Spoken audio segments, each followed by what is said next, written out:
Betul-betul luar biasa, Tuan. Ya, iya. Dan rata-rata di dalam keluarga yang asli ini, di tengah-tengah masyarakat sosial, dia membuang gelarnya. Misalnya, saya punya gelar Teku, itu saya nggak ada, nggak saya tuliskan, kecuali di sosmed, di KTP saya nggak ada. Tapi kalau orang mau mencari silsilah saya ketemu. Misal contoh, TJ kamu Teku asli bukan? Bukan. Saya cuma nama channel, nama Facebook, nama TikTok kemarin ya. Nah, kalau asli bukan, saya bukan. Nah, yang asli Teku itu ya buyut saya, kakek saya. Kakek saya pun di masa lajangnya melepaskan itu, pas mau menikah melepaskan itu. Masa mudanya melepaskan gelar itu. Bapak saya apalagi nggak ada, nggak pakai lagi. Kenapa saya cerita ini? Waktu saya dipolisikan, mereka menuduh saya Teku palsu. Jangan-jangan kamu palsu, katanya. Oh jangan, saya bilang, saya jangan. Kalau memang mau kenal keluarga kita, boleh. Ya. Bahkan dari keluarga kita ada yang bergelar Sayyid, tetapi tidak ada marga di ujungnya, dan tidak ada upaya untuk mencoba menghubungi Robitoh untuk bergabung, enggak, karena mereka mengatakan bahwa Robitoh adalah pencatatan nasab Bani Alawi.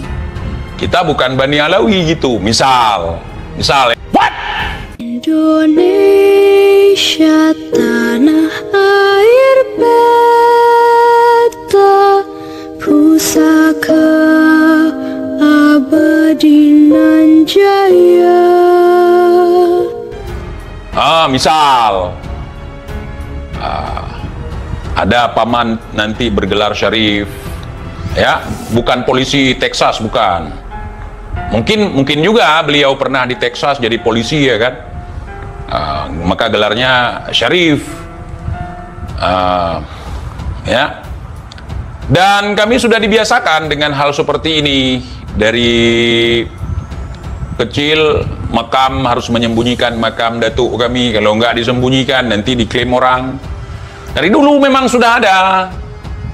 Betul-betul luar biasa, sudah terstruktur turun-temurun untuk hal seperti ini. Ya. Kenapa ketika kita bilang Menir Utsman sebagai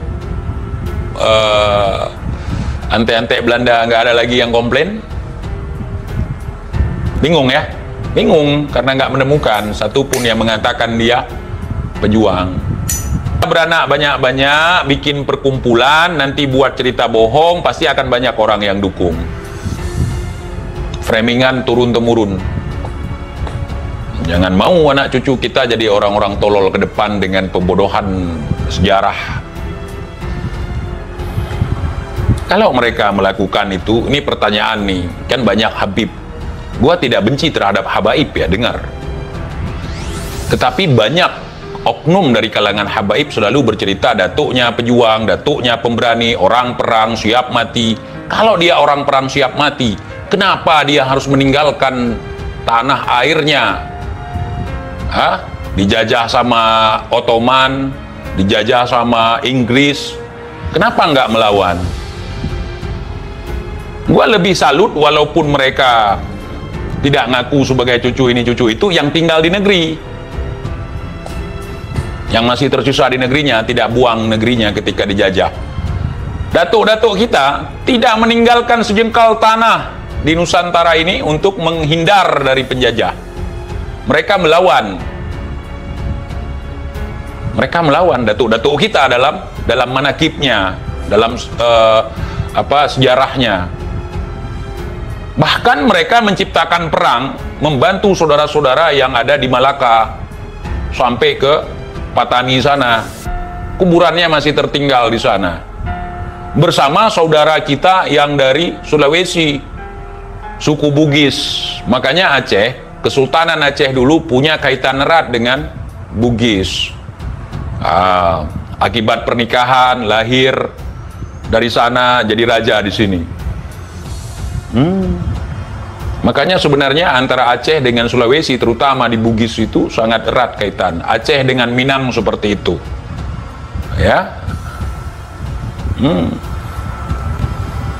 Dan kalau kita lihat lagi bukti sejarah yang ada, batas wilayah Aceh itu bukan Tamiang. Kekuasaan daripada Kesultanan Aceh Darussalam yang dipimpin oleh Sultan Iskandar Muda. Jauh sekali ke sana batasnya. Dan semua punya hubungan yang erat dengan Sultan Iskandar Muda. Sisinga Maharaja yang ada di Sumatera Utara juga dekat sekali hubungannya dengan Sultan Iskandar Muda. Sebagai motivasi aja, saudara. Sebagai kita tahu kita dari mana, tapi bukan untuk begini untuk membangga-banggakan diri, bukan. Kita siapa hari ini? Siapa kita hari ini? Jangan sampai hari ini cucu-cucu pengkhianat yang memegang sejarah, yang membuat sejarahnya sendiri. Akhirnya kita, ya wajar. Kalian ingat, ada Tuan Guru Dobol dari, mohon maaf teman-teman yang ada di Palembang. Dia dari Palembang datang ke Aceh setelah tsunami. Waktu itu pertama kali dia datang ke Aceh sebagai pemain sulap di ulang tahun anak-anak saudara kita Cina di sini. Dia main-main sulap ke pesta ulang tahun, diundang jadi badut. Tiba-tiba jadi tuan guru. Tiba-tiba ngaku dari keturunan Samudra Pasai. Ketika saya tantang dia, udah hilang tainya udah. Mereka pikir ketika Samudra Pasai tidak ada lagi apapun sekarang, hanya tinggal kuburan-kuburan dan juga museum yang baru dibangun, keturunannya dipikir nggak ada. Banyak ngaku-ngaku padahal bukan. Kenapa? Prinsipnya masih seperti dulu. Keturunan Nabi, keturunan Sultan di masa penjajahan, mereka menyembunyikan naskah-naskahnya, menyembunyikan narakatanya, menyembunyikan nasabnya. Bukan menghilangkan, menyembunyikan. Paham menyembunyikan? Dites, dipancing, nggak akan keluar. Seharusnya kalau ada isu pernasaban seperti ini dari Aceh keluar tuh. Tapi nggak ada yang mau. Saya tanya, kenapa nggak muncul? TIJ mengatakan, makanya nggak heran, orang-orang gila pun sekarang jadi wali. Ada 3 hal kalau kita ketemu orang gila yang terlintas di pikiran kita. Yang pertama, untuk zaman sekarang nih, gara-gara doktrin ada 3 hal kalau melihat orang gila. Pertama, kalian akan berpikir kalau itu waliullah. Nggak apa-apa untuk berhusnuzon, tapi jangan aneh-aneh. Yang kedua, kita akan berpikir bahwa itu adalah artis yang sedang buat konten prank. Baim Wong misalnya. Yang ketiga, kita akan menganggap bahwa orang itu adalah intel yang sedang menyamar. Betul tidak? Ujar TIJ. Aja. Nggak mau, nggak usah mereka mancing nasab kita katanya. Kimak juga saya pikir nih.